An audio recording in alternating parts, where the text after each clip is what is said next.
যেই আসুক তাদের বুঝে নিতেই লাগবে 1 বছর, তারপরে নেবে তারা প্রতিশোধ ভাঙচুর। তাহলে কি হলো? আদৌ কি আমরা পেতে যাচ্ছি এই পে স্কেল?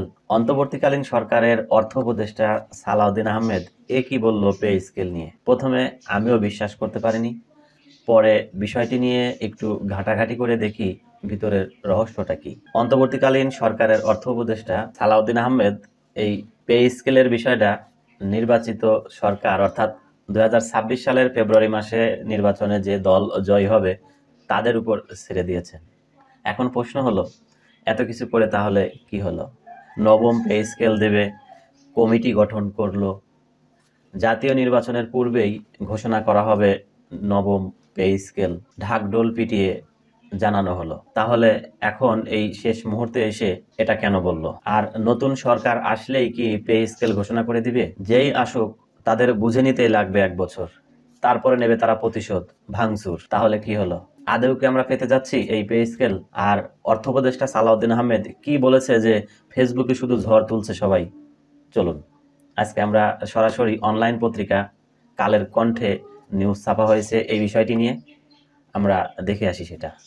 প্রিয় দর্শক, কালের কণ্ঠ অনলাইন পত্রিকার যে হেডলাইন সেখানে লেখা রয়েছে পে স্কেল নিয়ে সিদ্ধান্ত নেবে না অন্তর্বর্তী সরকার, নতুন অনিশ্চয়তা।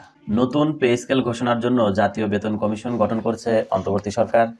ইতিমধ্যে বেতন কমিশন বিভিন্ন সুপারিশও গঠন করেছে, তবে পে স্কেল নিয়ে অন্তর্বর্তী সরকার সিদ্ধান্ত নেবে না। নির্বাচিত সরকারের জন্য ছেড়ে দেওয়া হচ্ছে পে স্কেলের সিদ্ধান্ত। এটা কেমন কথা হলো প্রিয় দর্শক? নির্বাচিত সরকারের জন্য যদি ছেড়েই দেয় তাহলে তারা এত কিছুর আয়োজন কেন করলো?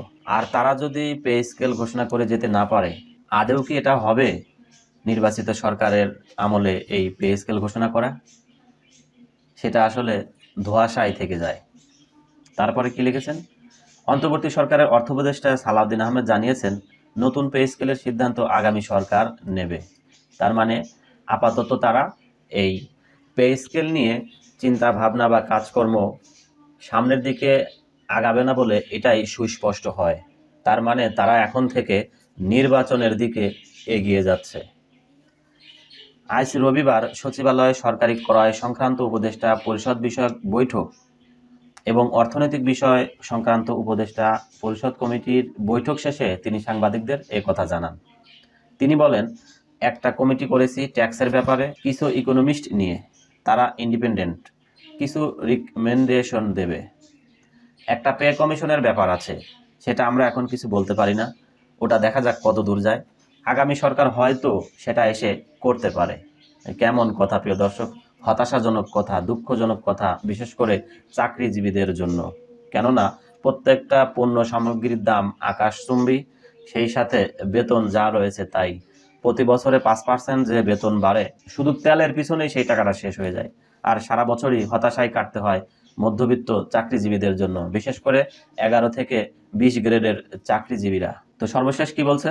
আমরা যেহেতু ইনিশিয়েট করে ফেলেছি, আগামী ফেব্রুয়ারির প্রথমার্ধে নির্বাচনের ঘোষণা দিয়েছেন প্রধান উপদেষ্টা অধ্যাপক ডক্টর মোহাম্মদ ইউনূস।